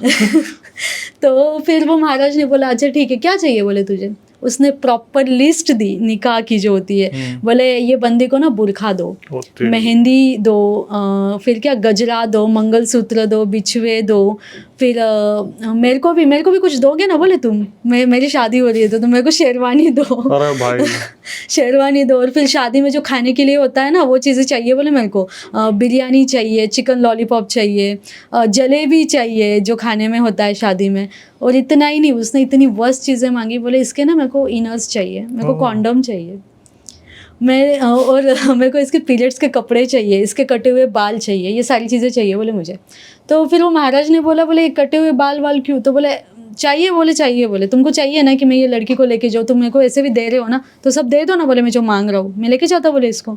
तो इसके फादर बहुत ज़्यादा मतलब ऑब्वियस है किसी बेटी के लिए कोई ऐसा बोल रहा है अंदर से भी तो उसके फादर की क्या हालत होगी ना। उन्होंने बोला मैं कुछ नहीं देने वाला, तो मैं देने ही नहीं वाला, बोले तू निकल, बोले यहाँ से। तो फिर उसने डायरेक्टली ये चीज़ बोली, बोले अब अगर तू तेरी बेटी को नहीं देगा ना, मैं लेके तो ऐसे भी जाऊँगा, तो दे, तो अलाउ कर, तो मत कर, मैं तेरी बेटी तो लेके जाऊँगा, बट जाते जाते ना तेरे को पूरा बर्बाद करके जाऊँगा। तो तू सोच ले कि तेरे को तेरी बेटी तू खुशी से दे रहा है या मैं ज़बरदस्ती लेके जाऊँ। तो फिर वो महाराज ने बोला कि जाने दो, बोले ये जो बोल रहा है इसको दे देंगे, ठीक है बोले। तो फिर उन्होंने बोला कि ठीक है बोले तू जो मांग रहे तेरे को सब दे देंगे, बोले और कब जाना है ये तो बोले तेरी शादी कब करनी है। तो बोले आने वाली अमावस के दिन। वो अमावस जो थी ना सर्वपितृ अमावस बोलते हैं उसको, मतलब उस दिन हम हमारे एंसेस्टर को याद करते, उनकी पूजा करते। तो बोले आने वाली अमावस के दिन करा दो, बोले निकाह, अच्छा दिन है बोले। तो ठीक है बोले करा देते। और ऐसे बोल के फिर वो महाराज ने वो लड़की के सर पे नींबू काटा। वो जैसे ही नींबू काटते हैं वो एनर्जी उसमें चली जाती है, मतलब वो उतने टाइम के लिए वो निकल जाती है। फिर अब वो महाराज ने इनको बोला अब क्या करो, बोले इसको अमावस के दिन भेजना है, तो ये सारी चीज़ें इसने मांगी ये दे देना। इसके साथ एक ना 3 आटे का पुतला बनाना, कोई भी 3 आटे ले लो, उसका पुतला बनाओ लड़की के बिहाफ के, मतलब ये लड़की इसके साथ तुम दे रहे हो। और इसके साथ साथ तुमको क्या करना है, तुमको सुअर की हड्डी, तुमको चमगादड़ की हड्डी, तुमको कुत्ते की हड्डी, ये सारी चीज़ें भी तुमको कलेक्ट करनी है।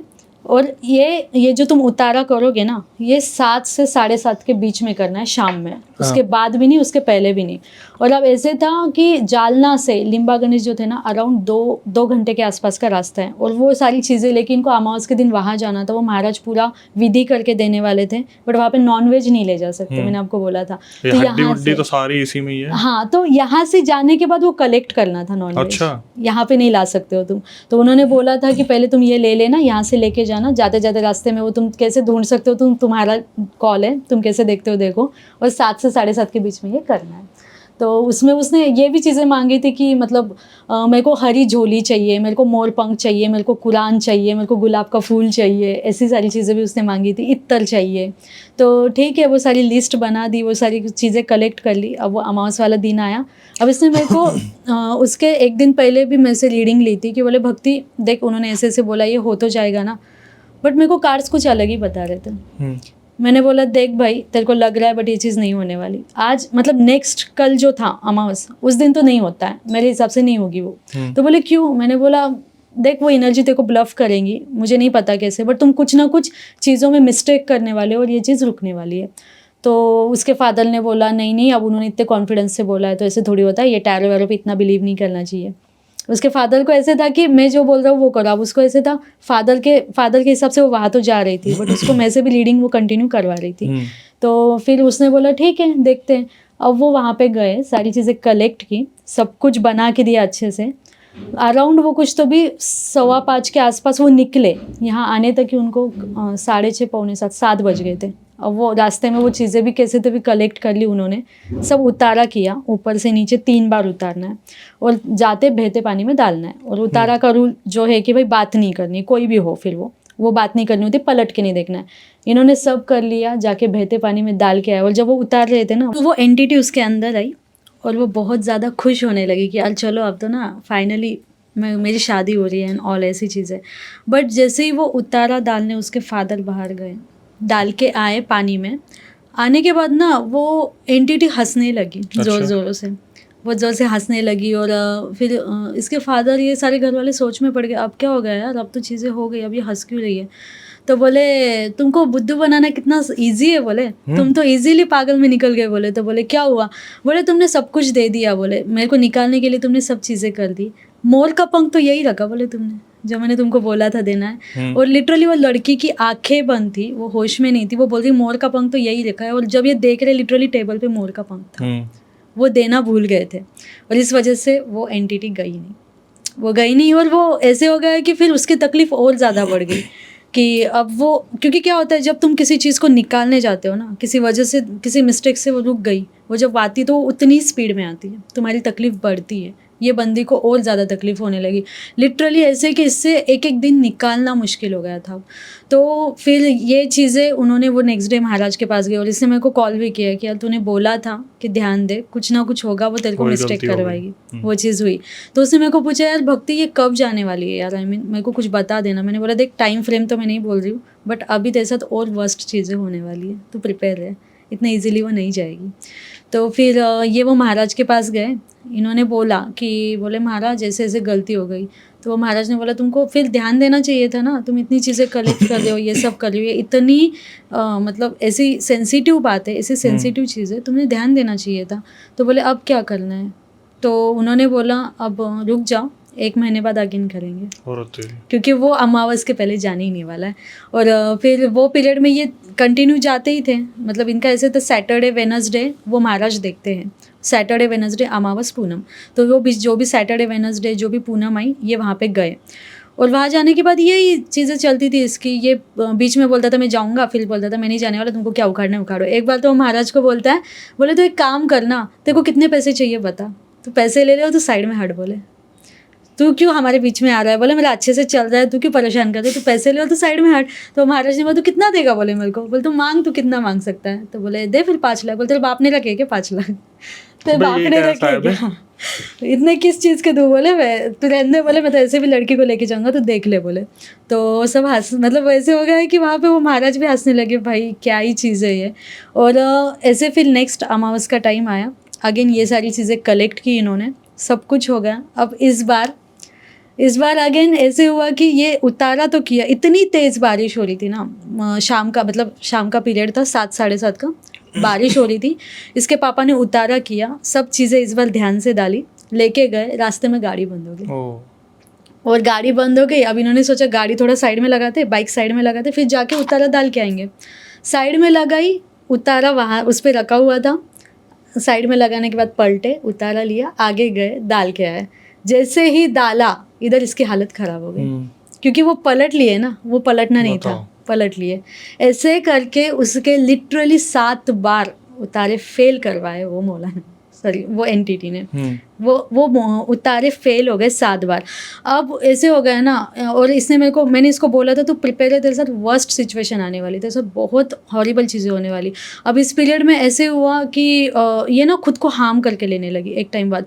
इसको ऐसे होता था कि ये बंदी कभी मीठा नहीं खाती थी, ये बंदी ने 2-2 किलो हलवा ये खा जाती थी, ये हलवा खा रही है, ये नॉनवेज मांग रही है। अब वेजिटेरियन फैमिली है, ये कैसे ला के देंगे, मेरे को नहीं पता, बोले तुम ला के दो, वरना वो खुद को मार के लेती थी, खुद को नेल से ना स्क्रैच करती थी। इतनी इतनी गंदी चीज़ें इसके साथ होने लगी। इसके ना मतलब ये स्मेल आने लगी थी, इसके पूरे बॉडी से स्मेल आने लगी थी, बहुत ज़्यादा वर्स्ट सिचुएशन इसकी होने लगी। तो फिर अब इस टाइम पे इसने मेरे को बोला यार भक्ति, इसका कुछ तो तोड़ होगा। मैंने बोला एक काम करते, देख ये एंटिटी है, ये सब चीज़ें तो पता है, एक मैं काम करती हूँ, एक बार ना अब अलग तरीके से अपन थोड़ी टैरो रीडिंग करते, ब्लैक मैजिक स्प्रेड ही बनाते, सीधा सीधा स्प्रेड होते हैं इसमें अलग अलग।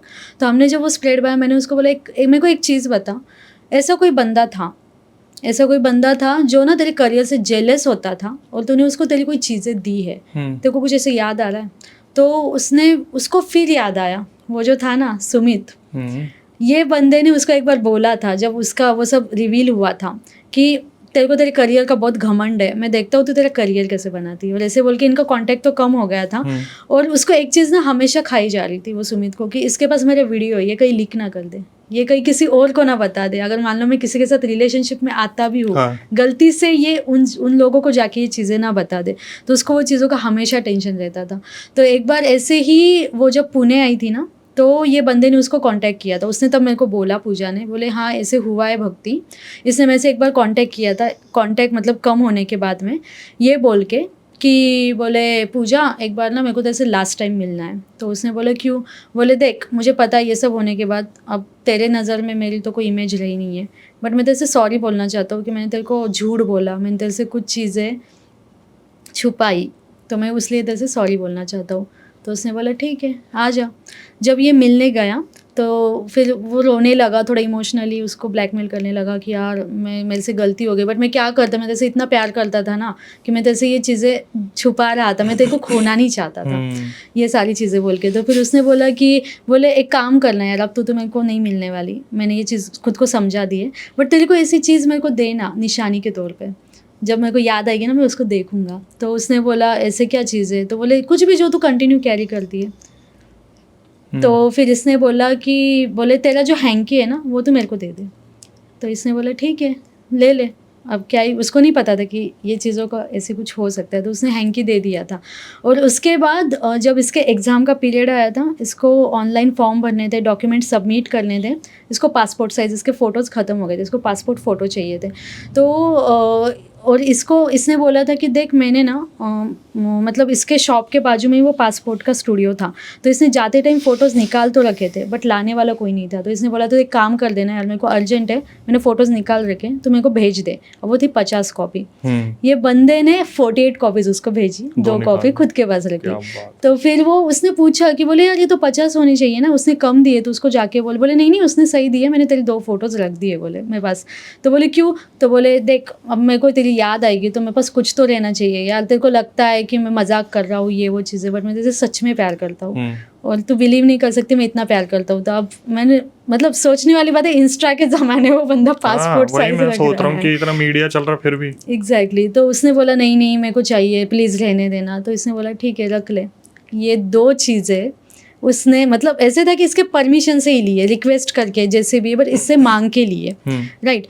तो फिर इसने मेरे को बोला हाँ बोले भक्ति ये 2 चीज़ें तो मैंने उसको दी थी, बट इसमें एक वियर्ड ऐसे हुआ, बोले कि 6 महीने बाद इसने मेरे को ला के दे दी, बोले वो चीज़ें वापस कर दी ये बोल के कि बोले मेरे को ना तेरे से कोई लेना देना नहीं है, बोले मेरे को तेरे से कोई रिश्ता ही नहीं रखना है, तो तेरी चीज़ें रख के क्या करूँ, ये रख ले बोले तेरी चीज़ें। तो ऐसे बोल के उसने ला के दी है वो चीज़ें। तो मैंने बोला फिर वो चीज़ों का तूने क्या किया? तो फिर उसने बोला कि बोले यार वो चीज़ें तो मैंने रख दी थी, एक जगह रख दी थी मैंने घर में, क्योंकि मेरे लाइफ में अलग ही चीज़ें चल रही थी, मैं वो स्ट्रेस में थी वो टाइम पे, तो मैंने ज़्यादा दिमाग नहीं लगा। मैंने बोला जान दो ना, ये लाके दे रहा है रख दो, टॉपिक ख़त्म करो। तो फिर इसने क्या किया, अब वो वापस वो जगह पे गई लिम्बा गणेश, और इसने वहाँ जाके वो महाराज को बोला कि महाराज ये ऐसा है, बट अभी भी एक चीज़ समझ नहीं आ रही थी, वो बंदा तो हिंदू था और एंटिटी अंदर से बोल रही थी मेरे को निकाह करना है, मेरे को तो इससे निकाह करना है, तो ये क्यों हो रहा था। तो फिर वो सारी चीज़ें होने के बाद भी एक चीज़ यहाँ पे अभी भी सस्पेंस में थी कि इसको निकाह करना है, और वो हिंदू होने के बाद ये वाली चीज़ें क्यों बोल रहा है। तो फिर इसने मेरे से वापस कांटेक्ट किया कि बोले भक्ति चल ये चीज़ें तो मान ली मैंने कि ऐसे हुआ है, ब्लैक मैजिक हुआ है, तेरे ब्रेन पे मतलब मेरे ब्रेन पे अटैक हुआ है, बट ये जो बोलती है एंटिटी ये तो कोई और है यार, ये तो हिंदू नहीं है, क्योंकि उसकी भाषा अलग है। बहुत बार ये उर्दू में बात करती थी, जब इसके अंदर वो एंटिटी आती थी ये उर्दू में बोलती थी, तो ये ऐसे क्यों हो रहा है। तो फिर मैंने जब चेक किया, मैंने बोला देख ये चीज़ें जो तेरे पास ला के दी है ना उसने, ये चीज़ों को उसने जिसके पास दिया था तो खुद भी उसके पास गई और तूने भी ये चीज़ें उसको दी है। अच्छा जी। जब इसने रिटर्न ला के दी तूने खुद से ये चीज़ वो पर्सन को दी है और तुम दोनों ना किसी एक ही बंदे से कनेक्ट हुए हो। ओह, तो अब ये सोच कि तू ऐसे किसी इंसान से मिली थी जो कि ना मतलब हो सकता है कि वो मुस्लिम है बट तूने उसको ये चीज़ें दी है, ऐसी कोई एंटिटी से तू मतलब ऐसे इंसान से तू मिली थी। तो फिर उसको याद आया कि वो जो मैंने आपको बताया था ना वो मौलाना, हाँ, वो मौलाना ने मतलब इसने उसको बोला था, मौलाना ने कि बोले आपका ना मेरे को फ़ोटो रुमाल कुछ दे देना, बोले मैं उस पर ना बांध के आपको दे दूंगा। तो तब इसको था कि ये साइड में रखा हुआ था, इसने यही उठा के दे दिया। अब इसको तब कोई आइडिया ही नहीं थी कि वो सुमित ने फ़ोटोज़ क्यों लिए, क्यों ला के दिए, क्या चीज़ें हुई। तो इसने उसको वो फ़ोटोज़ वो दे दिए। अब यहाँ से स्टोरी मतलब ट्विस्ट आता है कि वो जो सुमित था वो मौलाना से कनेक्ट हुआ था ये बोल के कि मेरे को किसी भी हालत में ये बंदी का करियर रोकना है, मेरे को इसको बर्बाद करना है और इतने हद तक इसको तोड़ दो ना कि इसके पास कोई ऑप्शन नहीं बचना और ये मेरे पास आ जाना। अच्छा जी। कि अब करियर ही नहीं है तो अभी ये एक सहारा देने ये आ जाएगा कि भाई कुछ नहीं हो रहा है तो मेरे पास आ जा, मैं तेरे को संभाल लूंगा, क्योंकि इसको इसके करियर का घमंड था, ऐसे उसको लगता था। तो उसने बोला ठीक है, और इसके लिए मतलब ये होने के बाद अब ये बंदी वापस उससे कनेक्ट हुई थी और कनेक्ट होने के बाद इसने ये चीज़ें उसको दी, तो इसने वो उसको बांध दिया कि भाई इसकी किस्मत इतनी ख़राब थी कि जिस इंसान ने इसके ऊपर कर दिया इसी के पास ठीक होने गई और चीज़ें वर्स्ट होती गई। और उसमें भी सबसे इम्पोर्टेंट वो बंदा तो साइड में रहा, वो सुमित तो साइड में रह गया, ये मौलाना इससे ऑब्सेस्ड हो गया था। अब ऐसे था कि ये मौलाना को ये लड़की चाहिए, क्योंकि ये जब इसको कुछ पढ़ने देता था ना तो ये जब पढ़ती थी तो कहीं ना कहीं उसको ऐसे होता था कि यार ये बहुत ही इनोसेंट बंदी, मेरे को तो ये चाहिए, मेरे को ये किसी भी हालत में चाहिए। तो वो लड़के का तो करियर एंड ऑल का उसने कर ही रखा था, इसका करियर तो ख़त्म हो ही गया था और अब ये इसको पर्सनली खुद की तरह मतलब पाना चाहता था, हासिल करना चाहता था, तो इसलिए ये सारी चीज़ें हो रही थी। तो फिर उसको समझ में आया कि भाई ये स्टोरी में तो जो विलन है वो तो ऑलमोस्ट ये से था कि वो अब सुमित और वो मौलाना ही था। तो फिर मैंने बोला अब एक काम कर, अब देख टैरो के हिसाब से गाइडेंस ये आ रहा है कि अगर तेरे को किसी एंटिटी को निकालना है ना उसकी वीकनेस पे तेरे को तोड़ना पड़ेगा उसको। ऐसे तो तेरे को अब हमेशा ब्लफ करेगी ज़िंदगी भर, वो तेरे को छोड़ने नहीं वाली है, वो कभी है कभी नहीं है ऐसे नाटक करती रहेगी, वो तेरे को ट्रिक खेलती रहेंगी तेरे साथ। तो फिर ये वो महाराज के पास गई और ये महाराज को बोली कि ऐसे ऐसे हैं, तो उनको भी ये चीज़ अब डिटेक्ट हुई, वो उनके अंदर वो आया, महाराज के अंदर वो मौलाना है। अच्छा जी। और उसने बोला कि बोले हाँ, बोले मैंने ये मेरे पास ठीक होने आई थी बोले, बट इसके फादर ने मेरे को पैसे नहीं दिए थे, बोले पैसे भी नहीं दिए और इन्होंने मेरे को चैलेंज किया कि तुमसे कुछ नहीं होने वाला है। तब ऐसे था कि अब तो ये मेरे पास ही आएंगी, इसकी इसी हालत करूँगा नहीं, ये ठीक होने तो मेरे पास आएगी और मेरे को ये बंदी तो चाहिए, बोले किसी भी हालत में चाहिए। तो फिर वो महाराज को जब ये चीज़ें सब समझी, उन्होंने बोला एक काम करते हैं, इसको डराते हैं, इसका वीकनेस ये है कि ये कर किस दम पे रहा है, इसके विद्या के दम पे, अगर यही चीज़ इसके पास नहीं रही तो ये क्या उखाड़ लेगा। लेकिन वो जिंदा था ना मौलाना, वो जिंदा था, लेकिन इसमें ऐसे होता है कि वो पर्सन जिंदा है बट उसकी जो विद्या होती है ना वो बोलती है। तो ये जो बोल रही थी ना उसके अंदर की विद्या बोल रही थी जो उसने छोड़ रखी थी, ज़्यादा जो उसने किया था। तो फिर वो महाराज ने बोला अब इसकी विद्या को छीन लेंगे, तब ये क्या कर लेगा, ये किस करने लायक ही नहीं बचेगा। तो फिर उन्होंने बोला एक काम करो, अब इसके पैरों की मिट्टी लेके आओ। तुम कैसे लाओगे पता नहीं, हाँ इसके घर के सामने से मिट्टी लाओ। और उसका घर भी ऐसे था ना, वहाँ पे पूरा सीमेंट था, मिट्टी थी नहीं, कैसे तो करके वो मिट्टी लानी थी वहाँ से। तो फिर इसके फादर ने भी वहाँ पे एक ट्रिक यूज़ की कि ये जो शूज़ एंड जो भी पहन के गए थे सेलो टेप लगा दिया था नीचे कि कुछ तो चिपक के आ जाए उसके साथ में, ऐसे वाला। तो वो मिट्टी लेके आ गए और बोले गाय का जो गोमूत्र होता है ना, इन लोगों को इससे बहुत तकलीफ होती है, ये पूरे घर के आसपास उसके स्प्रेड करके आओ, ये 2 चीज़ें करो। अब ये लड़की यहाँ बैठी हुई थी और पहले हमेशा की तरह इसके आंखों में नींबू वो छोड़ा हुआ था, ये कॉशियस नहीं थी। और इसके फादर को बोला तुम अभी जाओ, अभी ये चीज़ें करके आओ। ये वहाँ पे वो चीज़ें करने गए, जैसे ही उधर वो शायद गोमित्र वो डाल रहे थे ना, ये यहाँ चिल्लाने लगा कि मेरी विद्या मत छीनो, मेरी रोजी रोटी मत छीनो, मुझे माफ़ कर दो, मैं ये लड़की के मतलब रास्ते में नहीं आऊँगा, मैं इसको छोड़ दूँगा, मैं अल्लाह की कसम खाता हूँ, मुझे माफ़ कर दो, ये सारी चीज़ें। तो अब ऐसे हुआ कि उसको बोले नहीं नहीं तेरे को तो लड़की लेके जानी है ना, वो महाराज बोलते लेके जाओ, बोले तू नहीं नहीं मेरे को चाहिए नहीं, बोले अब ये लड़की, बस मेरी रोजी रोटी मत छीनो, बोले आप। तो फिर उन्होंने बोला बोले अब इस बार हम तेरे पे भरोसा नहीं कर सकते, तो अब मेरे को बता कि तू जाने वाला है और तू कंफर्म जाने वाला है, अब तू ऐसा कुछ हमको बता कि कि जिससे हम मान जाए कि तू जाएगा। तो बोले ठीक है, मैं मेरे अल्लाह की कसम खा रहा हूँ, बोले जिन्होंने मेरे को ये विद्या सिखाई मैं उनकी कसम खाता हूँ कि मैं चला जाऊँगा, इस बार सच्ची में चला जाऊँगा। तो ठीक है बोले, क्योंकि जब जब इसकी हालत ख़राब होती थी ना, तब तब ये महाराज इसके ऊपर गोमित्र डालते थे और वो चिल्लाती थी अंदर से, अच्छा जी। बहुत चिल्लाती थी, क्योंकि उनको नफरत थी ये जिससे। अब महाराज ने इसको क्या बोला, देख ये जाएगा तो अमावस को, और ये पूरी चीज़ें लेके जाने वाला है वापस से, ये तुम ध्यान में रख लो। अब इस पीरियड में तुमको क्या करना है ना, ये 1 महीने के पीरियड में या 15-20 दिन जो भी थे, तेरे को रोज़ गोमित्र पीना है, तेरे को पीना है। तेरे को तकलीफ होगी बट तेरे को पीना है। जो जितना पिएगी ना, तेरी बॉडी में उतनी जो भी वो एंटिटी पजेस है, जो भी उसको तकलीफ हो रही है ना, उधर उसको तकलीफ होगी, तो पिएगी उसको तकलीफ होगी। तो उसने बोला ठीक है मैं पी लूँगी। अब ये यहाँ पे गोमित्र वो पी रही थी और इसने मेरे से कनेक्ट किया ही था, मतलब ये मेरे से कंटिन्यू कांटेक्ट में थी कि देख भक्ति ऐसे ऐसे हो रहा है तेरे वजह से, मेरे को एटलीस्ट ये तो समझ में आया ये क्यों हुआ, किसने किया।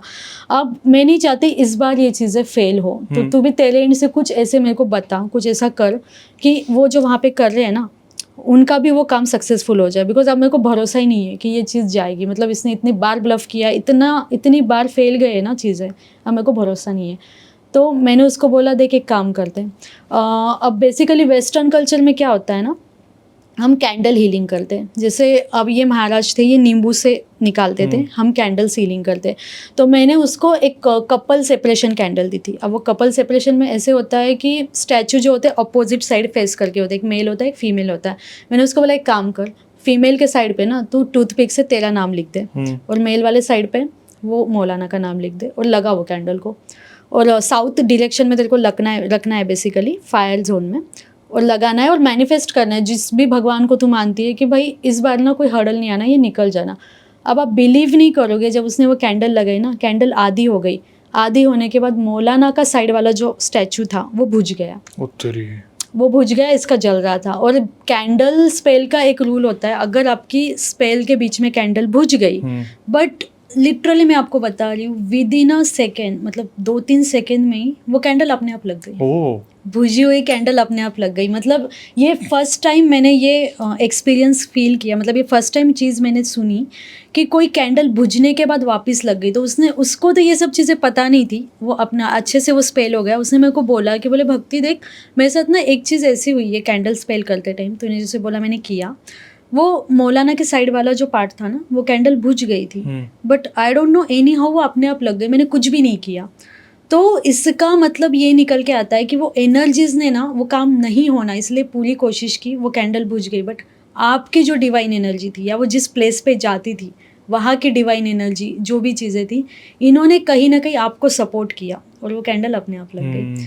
तो वो स्पेल पूरा अच्छे से हुआ। तो उसने बोला अब इसका क्या मतलब है, मैंने बोला देख इसका मतलब ये था कि इस बार भी तेरे को कोई ना कोई हर्डल्स आते थे, बट अब ये चीज़ हुई है ना और ये बुझ के लग गई है, दैट मीन्स ये बहुत पॉजिटिव साइन है कि इस बार तेरा काम हो जाएगा।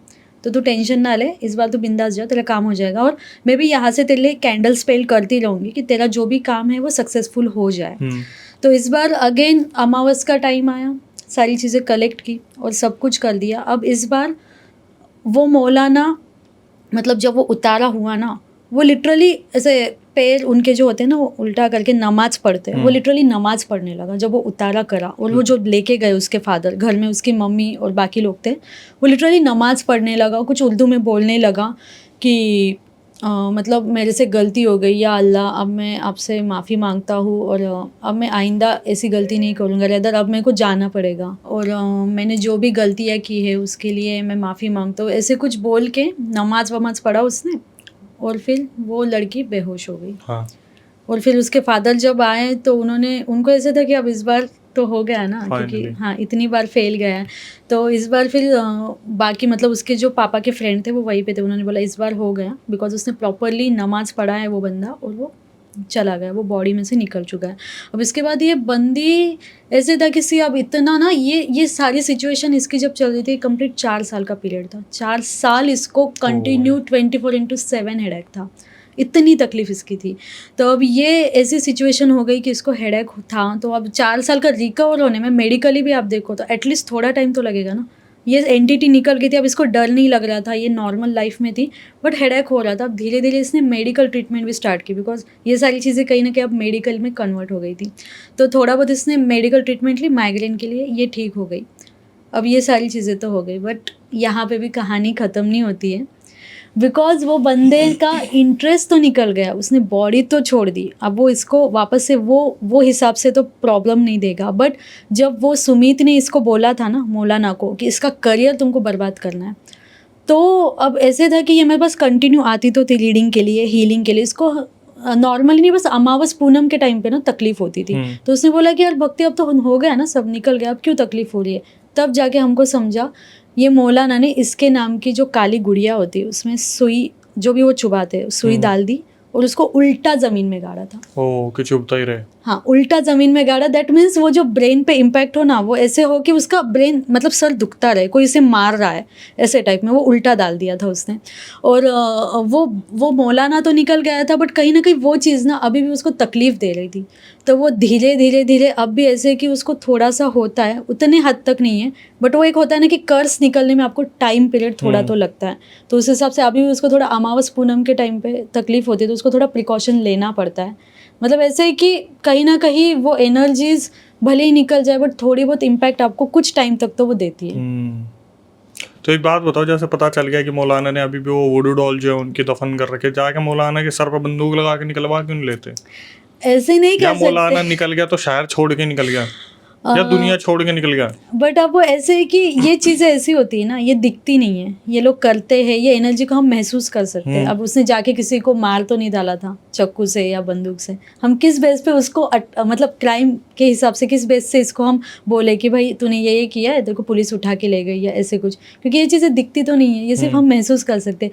और ये पीरियड में जब इसके साथ ये सब हो रहा था ना, तो इसके रिलेटिव्स भी इसको बहुत हद तक टॉर्चर कर रहे थे कि ये ना इसके कुछ हमको लक्षण ठीक नहीं लग रहे, मतलब ऐसे कि ऐसे लग रहा है कि ये बंदी को पढ़ाई करनी नहीं है, इसका कुछ तो चल रहा है, इसका किसी के साथ कुछ अफेयर चल रहा है, ये नाटक कर रही है, ये चीज़ें इसके रिलेटिव्स ने इसको बोली है।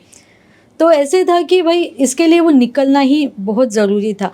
और अब इसके पेरेंट्स का ये भी कंसर्न था कि भाई अब ये चीज़ें तो निकल गई, अब मैरिज का भी देखना पड़ेगा, एज हो गई है। बट अभी भी ऐसे हैं कि उसको हमने बोल रखा है, अगर मैंने भी टैरो किया तो मैंने उसको यही बोला है कि थोड़ा सा रुक जा मैरिज के लिए, अभी ये जाके अब कई चीज़ें ठीक हुई है, बट तेरा ये जो प्रॉपर हेडेक जो बंद होगा ना, ये तेरा मैरिज के बाद ही होगा। क्योंकि इसके पीछे अगर हम एस्ट्रोलॉजिकली भी देखें तो इसके प्लैनेट्स अभी भी वीक है। जब इसकी किसी से शादी हो जाएगी और वो दोनों के प्लैनेट्स जब मिल जाएंगे, तब जाके इसका हेडेक कम्प्लीटली ठीक होगा। तो इसको मैरिज करना भी जरूरी है। और वो पीरियड में इसको प्रपोजल्स आते थे, बट ये मौलाना शादी होनी ही नहीं देता था, प्रपोजल घर तक ही नहीं आते थे। वो लड़का पसंद करता था। एक किस्सा तो ऐसे ही हुआ कि वो बंदे को ये लड़की पसंद आ गई, सब कुछ सही से चल रहा था, वो देखने आने वाला था। एक दिन पहले पता नहीं वो बंदे को ऐसा क्या हो गया, उसने लिटरली बोला मेरे को ये बंदे से डर लग रहा है, मेरे को नहीं आना है, मेरे को डर लग रहा है, मैं नहीं आने वाला, मेरे को करनी भी नहीं है इससे शादी। तो ये सारी चीज़ें भी उसके किस्म में नहीं है। तो मतलब ऐसे था कि वो मौलाना ने पूरा प्लान बना रखा था कि इसको तो शादी भी नहीं होने देनी, इसका करियर भी बर्बाद करना है, और सब कुछ चीज़ें यही लोग देनी है। भाई धमाकेदार पॉडकास्ट जो कि भक्ति के साथ था। महाराष्ट्र में भक्ति रहती हैं और टैरो रीडिंग करती हैं, तो अगर आप इनसे कनेक्ट होना चाहें तो इनका इंस्टाग्राम वगैरह सारी जो चीज़ें हैं वो हमारे डिस्क्रिप्शन में मेंशन है, आप जाके इनसे कनेक्ट हो सकते हैं। और इसके बाद जो एक बड़ी इन्फॉर्मेशन जो हम हमेशा से देते आए हैं कि भाई ये जो चैनल है ये आप ही का चैनल है, आप अगर चाहें तो इस चैनल का हिस्सा बन सकते हैं, लेकिन उससे पहले जो नए व्यूअर्स आए इस चैनल को भाई सब्सक्राइब तो कर लीजिए। अगर आप इस चैनल का हिस्सा बनना चाहते हैं तो प्रक्रिया मैं आपको बता देता हूँ। जो स्क्रीन डिस्क्रिप्शन पे आपको हमारा व्हाट्सअप नंबर दिख रहा है, उस पर पूरा रियल इंसिडेंट रिकॉर्ड करके भेज दीजिए और व्हाट्सअप नंबर को मेंशन कर दीजिए कि हम आना चाहते हैं पॉडकास्ट में। तो टीम एक बार रिकॉर्डिंग को रिव्यू करेगी, उसके बाद आपको बुलाया जाएगा। आप भी इसी तरीके से जो है पूरा रियल इंसिडेंट बता सकते हैं कैमरा के सामने, ताकि जनता उससे कहीं ना कहीं अवेयरनेस ले पाए। और इसके बाद कभी आपके साथ कोई पैरानॉर्मल इंसिडेंट हुआ हो तो आप उसे रिकॉर्ड करके भेज सकते हैं। मैं अक्षय वशिष्ठ उसे नैरेट करूँगा अपनी आवाज़ में। जितना ज़्यादा हो सके इंस्टाग्राम यूट्यूब को इसी तरीके से प्यार देते रहिए। माँ बाप से प्यार बनाए रखिए, अपनों को साथ रखिए, जितना ज़्यादा हो सके यूनिटी क्रिएट कीजिए। और भाई ये आशिकी वाले चक्कर में पड़ना थोड़ा सा बंद कीजिए, क्योंकि कब कोई इंसान आपके लिए क्या कर दे, यहाँ पर तो साक्षात ही सारी चीज़ें पता चल गई। और एक चीज़ और, जैसे कि अभी भक्ति से मेरी बात हुई, उन्होंने बताया कि ऐसे और भी बहुत सारे केसेस हैं।